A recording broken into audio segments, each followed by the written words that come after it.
every single person's role involved in a real estate transaction is the education part. It's a great investment. It's okay to sell it, capture your equity and your gains, and move on to the next house that will suit you better. When I have friends like from the military that come to South Dakota to visit, they're just amazed by how much house they can get for the amount of money. Well, welcome back, everybody, to episode 2 of Closing Time with Dave and Joelle.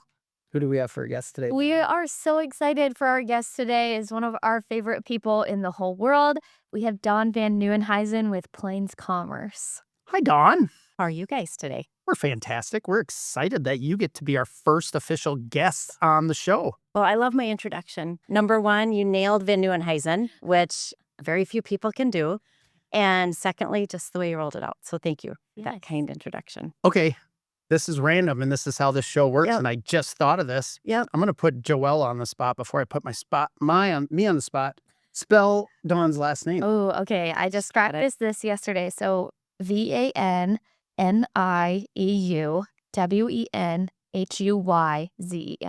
100%. You know what? I'm a Dutch girl. I get it. I was going to say you should know, but I've been married like 30 years, and my mom still can't spell it, so you're ahead of her. That's a hard last name. Do you know what it means? Let's see how good you are at Dutch. Something new. Mm-hmm. New houses. Love new houses. No kidding. Isn't that awesome? How did I not know that? It's like so awesome. And kind of goes well with mortgage. It really does. It's funny because my maiden name was Nieuwenhuis. Right. And that's new home. So Van Nieuwenhuyzen of new houses. Makes sense. I used to joke that you had like just the middle of my name. You had it easier than I did. You're right. It's perfect for houses, though. Mm-hmm. So should we jump into it with a question about houses? Yeah. Okay. Well, I think first, tell us a little bit about yourself. Maybe. Yeah. Okay. But yeah. So I have been in lending for a long time. Like we're going to age myself here, but 27 years. Congratulations. Thank you. It's a really fun job. I started in ag lending as an underwriter, which kind of gives me a unique perspective because when I meet with my clients and their situations are a little bit tough, I have an underwriting background, which helps me to figure out, okay, this is the way we could go.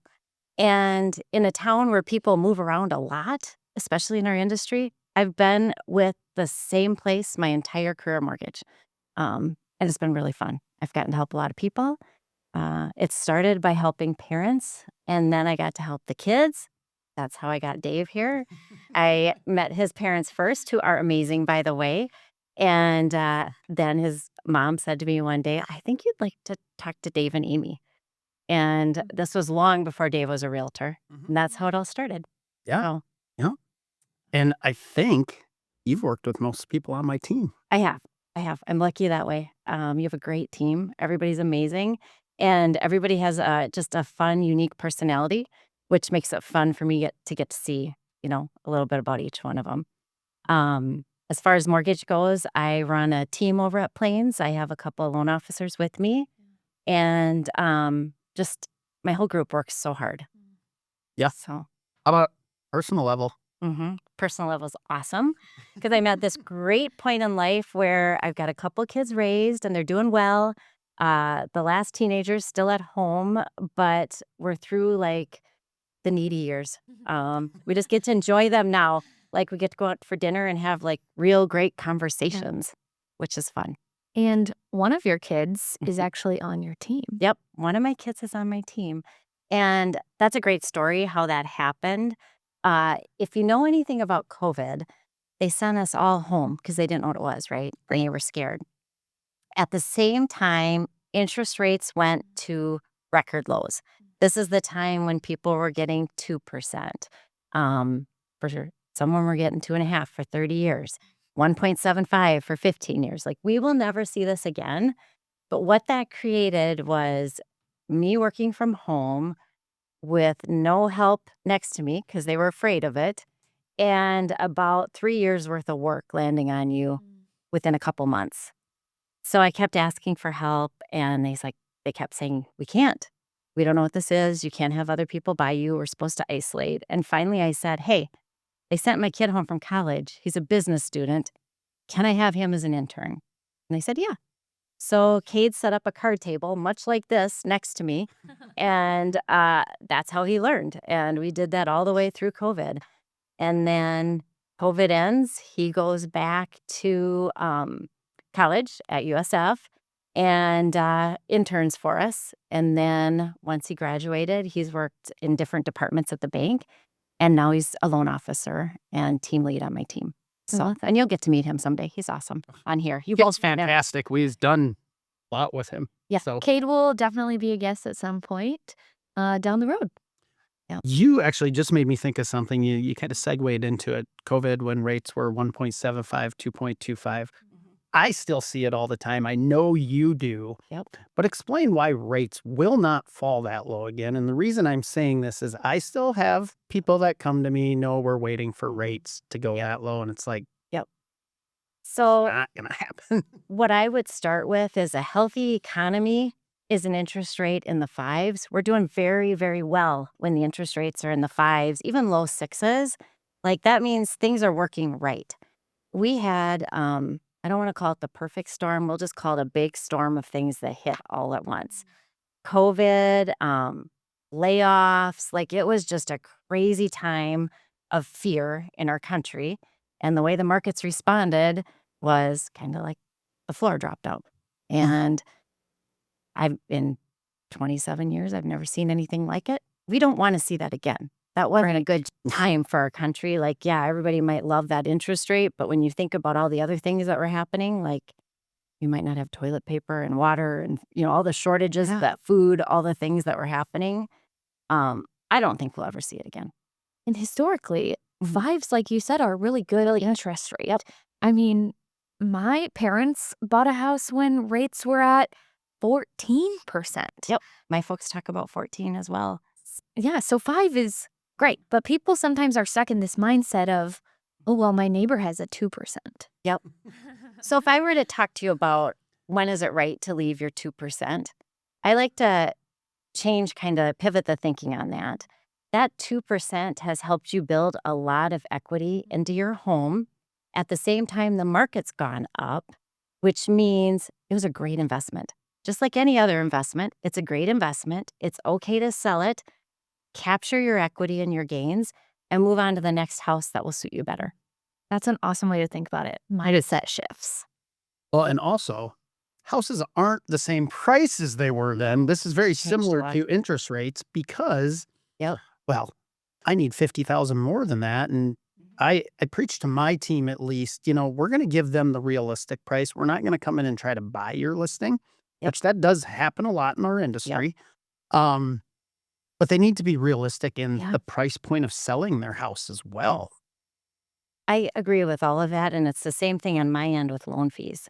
Like a customer can get called by a telemarketer. There's a lot of spamming out there. It's going to be cut down dramatically with the recent bill that passed. But someone can call them on the phone and promise a really low rate and say no costs.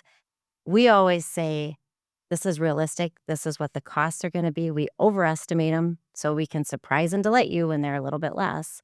And to be very transparent because it's important. Because if you get the listing or I get the loan by not telling the truth, that's a one and done customer. I've built my business by customers that are back 3, 4, 5 times. Sometimes we're truthful. Yeah, a hard part of our job, your job, is to tell people hard truths. Very. But it's so important to do that because we're about relationships. Yep. And that's how you build these repeat customers. We call it eating the frog. Eating You're going to have to deal with tough stuff every day. I'm sure you've heard that too. Yep. It's from a book and you're a great reader. And you know what? What's on my list that I have to deal with? Well, I have to tell this hard truth today and then we're going to figure out a solution. Yeah. So we like to have fun. Who's currently reading a book right now? I'm reading a book, but it's kind of a romantasy book. So I don't think you would like I don't need to hear about that, Joelle. I'm reading a murder mystery. I'm always reading a book. There's always books going. I'm reading a book called Soundtracks. It's how to get rid of bad thinking in your head. I've read that one. C75 Hard. I'm reading one. I like it. I like it. I've read Soundtrack. Yeah. I'm kind of a fan of it. Yep. It is. It's true, too, because it's a head game. So many things that we talk ourselves out of doing is because of how we think. Yep. One of the biggest takeaways so far, you get a negative thought in your head, you got to ask yourself 3 questions. Is it true, first of all? Yep. Is it kind? Yep. And is it helpful? Yep. And if it's none of them, get it the heck out of your head. Yep. Mindset is huge It on really is. everything. It makes such a difference. I'm a total believer in just the power of your attitude and your thoughts. The only reason I'm giggling, you and I need to have a whole episode on our favorite book. We do. We really do. This One you each read multiple times. Yep. Yes, we talk about it a lot. We both reread it probably once every 2 months minimum. When I'm really down, I read The Secret, and all it's about is mind shift change. Yep. I love it. Do you know what the first thing a mindset is, though? You have to recognize that you need a shift. Because if you're not self-aware enough to know, hey, this is where I'm having an issue or this is where there's a problem, then you can't fix anything.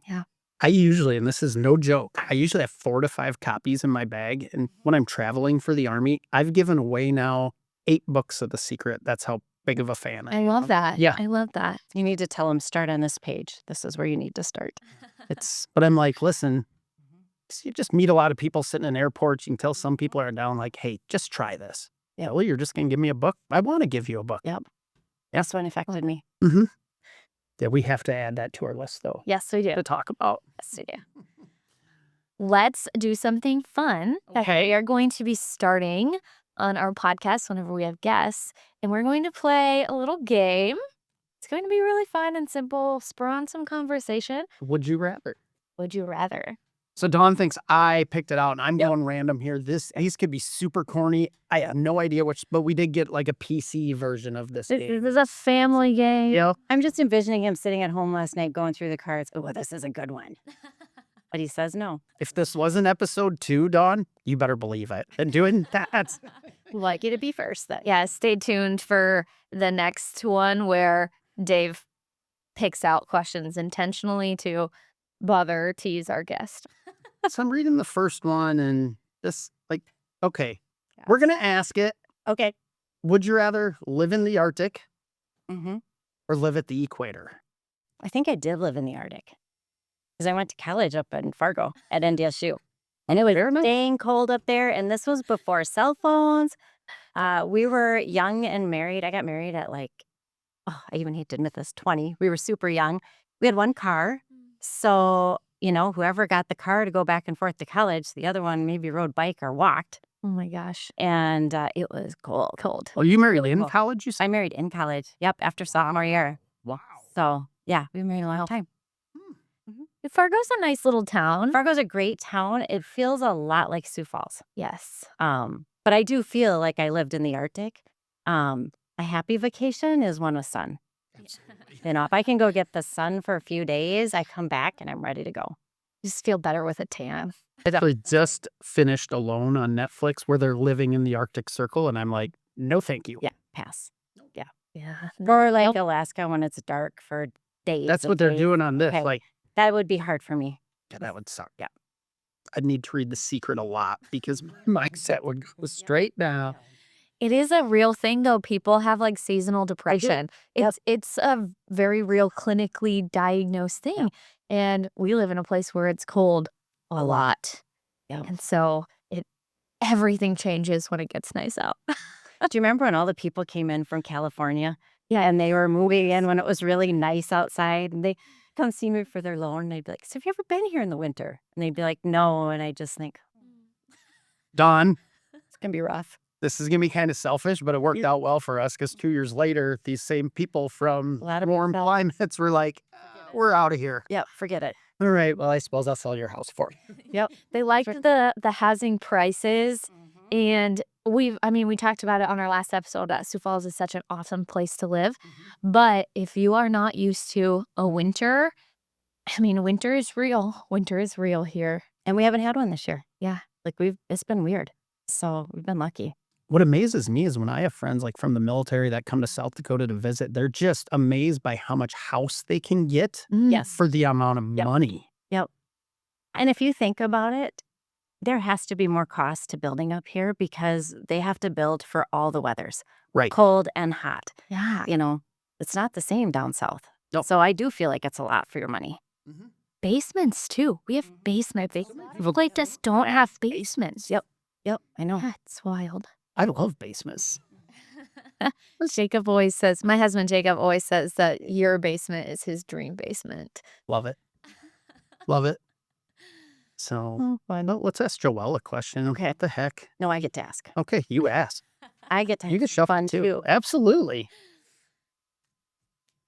Are the red ones something different? We have no idea. We had no idea. Oh, let's find out. Would you rather see the world in black and white or 2D? Oh, I don't know. Maybe 2D.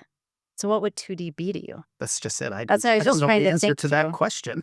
I don't even know what 2D would look like, but I do think about if we didn't have color, that would be hard. That'd be sad. Another reason to read The Secret a lot.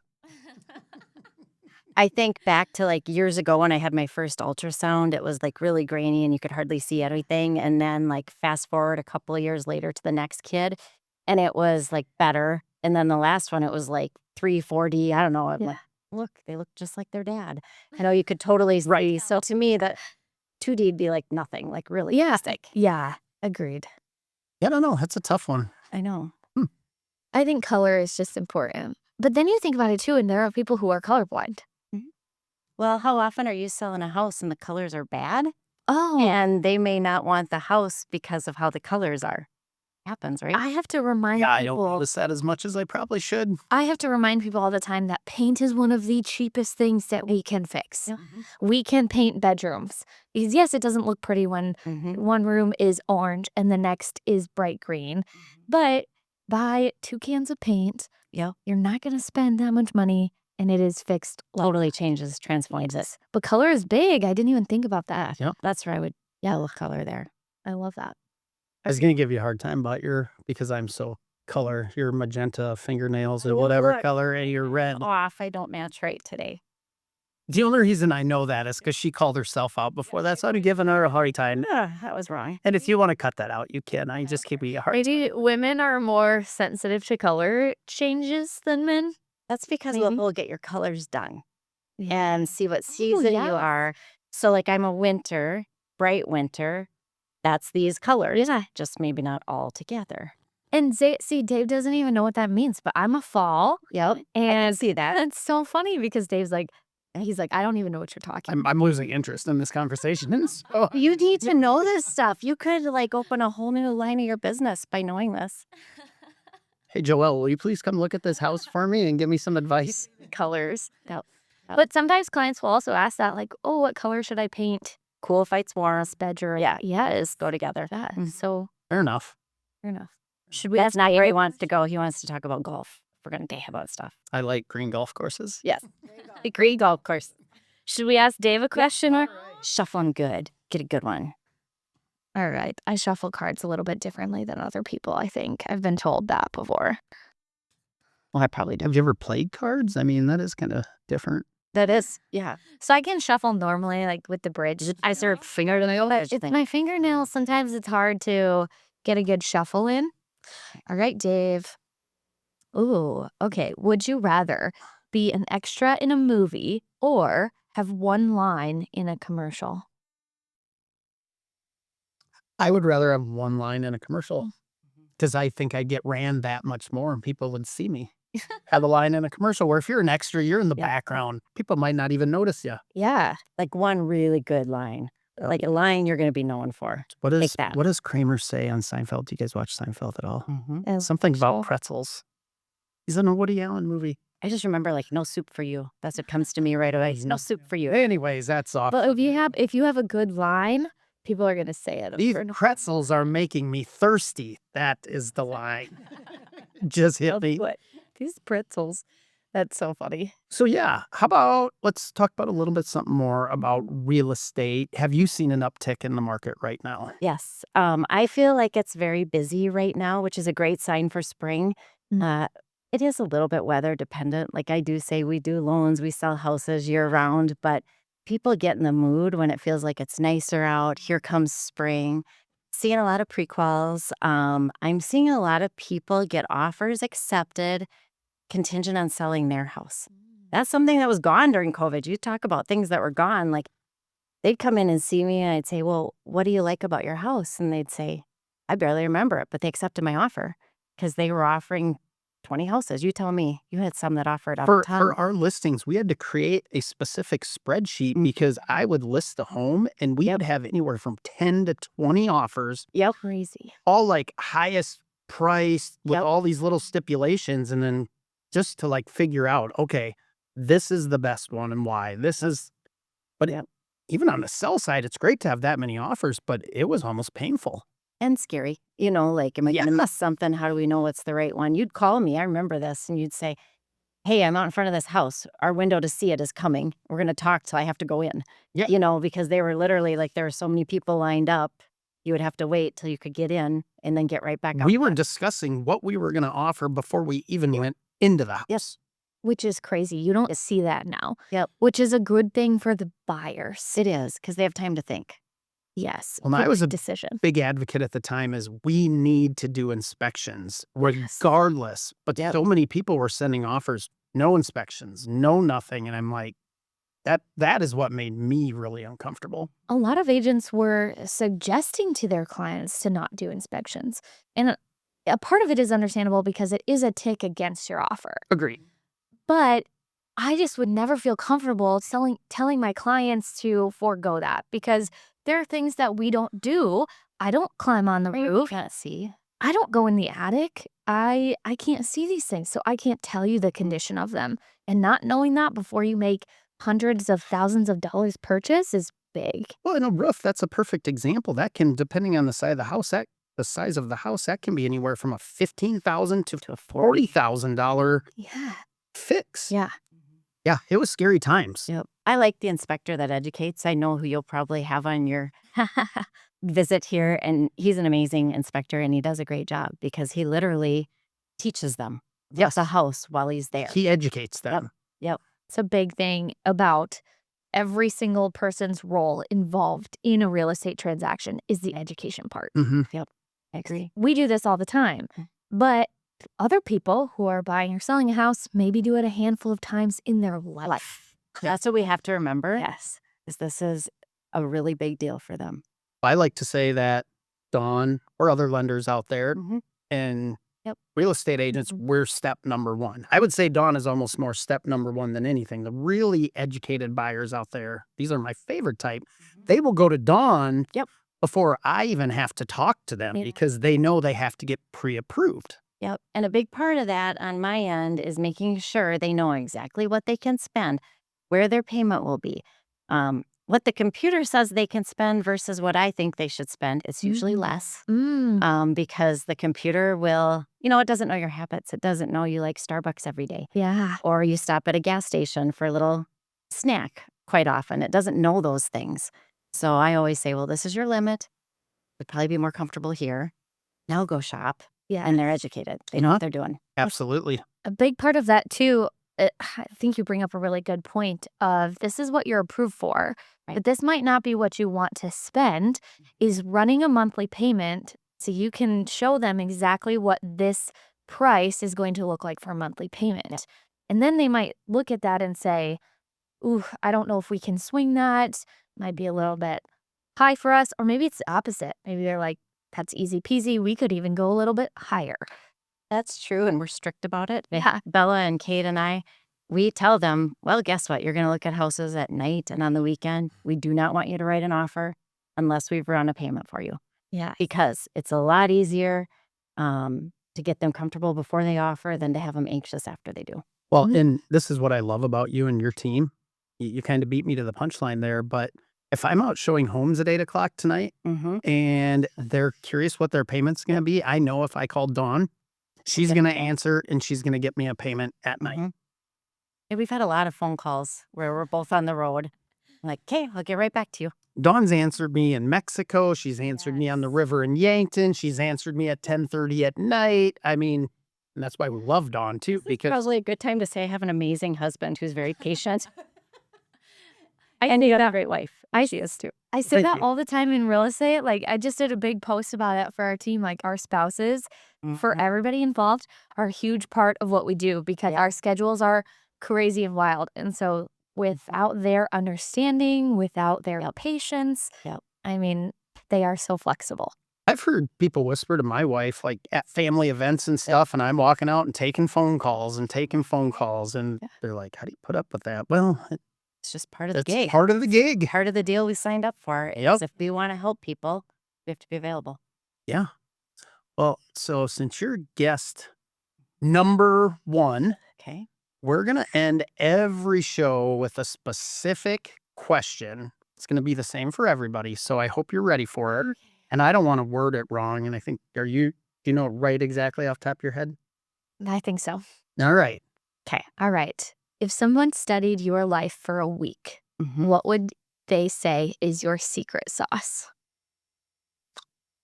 I don't know if it's a secret sauce, but it's just my way.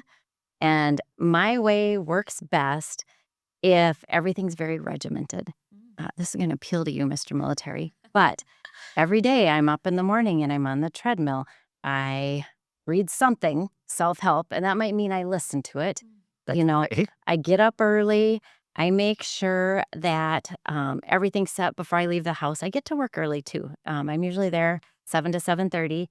And then in my day, every single day, I have to do certain things. That starts with a team meeting where we go over all the files in process and who needs to do what. I can't do everything. That's why I have this amazing team. Yeah. And we get our assignments. I have time set aside to call pre-quals, new business, time set aside to call existing business. I am in appointments, because they got to come in. I want to see them nod their heads, just like you guys are nodding your heads, that they actually understand what we're doing here. I have important business partners I have to talk to, like both of you, update you on where we're at. But as long as I do all the things, Mhm. everything goes great. Mhm. Now, there's that little guy knocking on my door with a fire. You got to be careful of the fires because the fires can derail your whole day. And you have fires too, right? Yep. So the main thing I would say is my secret sauce is I consistently do the things, the phone calls, the meetings, all the things that make my business roll. We make sure verifications are done, recall letters are solid. It's actually really fun. It makes me sound a little crazy when I talk about how busy the day is and my calendar's full, but Repetition I is love the it. Yeah. king of success, in my opinion, because Yep. Yeah. the grind, Yep. you continue to do that? Absolutely. I couldn't agree with Yeah. you more. Yeah. I think I talk it's- to you about 75 hard and I tease you like, I hate that thing, but I don't hate it because parts of it are really good. Well, you know me, and Yep. on our last show, I talked about how I've never finished it. We're This finishing. time- we're finishing. Yep. But like, it gets me in that repetition mindset where it's like, all right, this. You have to do these things. Yep. But then it also gets me doing the other things that, Mhm. Right. it just gets me Right. going. And actually, your day is more useful. You feel like you do things right if you have a schedule and you can check the box and you're on. You're not waking up in the middle of the night going, oh, I forgot to call so-and-so, or I forgot to do that. Yep. One thing I think that's so evident about you, Dawn, is that you love what you do. I do. I Okay. absolutely love it. And that's huge. Yep. It's huge. It's so important. And especially for people who are coming in looking for a prequal, looking for help with home buying process, you being the first step and being so passionate about it and wanting to help people just makes the world of a difference. I just really Agreed. care, but I feel like it kind of meshes my personality well with the job. Like it's all just come together really well. And I do. I love it. I love my partnerships. You Absolutely. guys are awesome. There's a reason you were guest number 1 for that reason. Thanks. So thank you so much for coming on. And those of you out there watching, please subscribe to our channel. We're going to have more fantastic guests like Dawn. Subscribe, tell people about it. If you have any real estate needs or fun questions for us or ideas for our show, please let us know. Yes. Thank you again, Dawn. It was awesome to have you. It was an honor. All right, everybody, have a great day.